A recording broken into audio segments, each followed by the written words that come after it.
لە 9 ساڵی ڕابردوودا بەهۆی سیاسەتی هەڵەی نەوت و گازەوە لە هەرێمی باشووری کوردستان دووچاری ئەم دۆغەی ئێستا بووەتەوە و قەبارەی گەندەڵی بە ئەندازەیەکی مەترسیدار زیادی کردووە.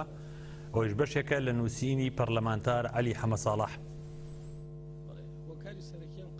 پەرلەمانتەر عەلی حەمەد ساڵح لە پەرلەمانی هەرێمی کوردستان لە نووسینێکدا لەسەر پەیجی تایبەتی خۆی لە تۆڕی کۆمەڵایەتی فەیسبوک باز لە داهاتی نەوت دەکات کە دیار نییە و ڕوونیشی کردوتەوە 26 مانگی ڕابردوو نەوتی کەرکووکیش لە چوارچێوەی پرۆسەیەکی ناشەفاف و پڕ لە گەندەڵیدا بەڕێوە برا.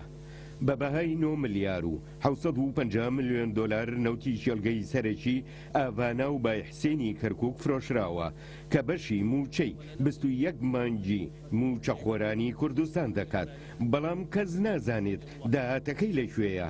مانگی ڕابردوو ئاژانسی هەواڵی ڕۆیتەرز لە زاری ئاشتی هەورامیەوە بڵاوی کردەوە بەرهەمی نەوتی هەرێمی کوردستان بە کەرکووکەوە دەگاتە 1 ملیۆن بەرمیل ڕۆژانە. بەڵام عەلی حەمەد ساڵح دەڵێت نەوتەکە برا پارەکەش نەبۆ کەرکووک خەرجکرا و نەبۆ هەرێمی کوردستان، نەجێگری سەرۆکی حکوومەت و نەپارێزگا و نەحیزب و نەوەزیر و نەکەس قسەی نەکرد. دەی مانگ بە تێگڕا 150,000 بەرمیل نەوتی دیکەی سێ کێلگەی جەمبور و خەباز و بابە گوڕگوڕی کەرکووک کە کۆمپانیای نەوتی باکوورکاری تێدا دەکات لەلایەن هەرێمی کوردستانەوە فرۆشرا 2 ملیار و 25 ملیۆن دۆلار داهاتەکەی بوو، بەڵام بۆ هەرێمی کوردستان خەرج نەکراوە. ئەو پەرلەمانتارە زیاتر ڕوونی کردوتەوە کە بەگشتی لە 26 مانگی ڕابردوو بە بەهای 11 ملیار و 775 ملیۆن دۆلار تەنیا نەوتی کەرکووک فرۆشراوە. ئەگەر حکوومەتی هەرێم تەنیا پارەی ئەم نەوتەی بدایە بە موچە لە 2014 تا 2015 ئێستا گرفتی موچە نەدەبوو، بەڵام ئەم پارەیە نەما بە قەرزی کۆمپانیا و ڕاکێشانی پارەی بانکە هەلیەکان موچە درا.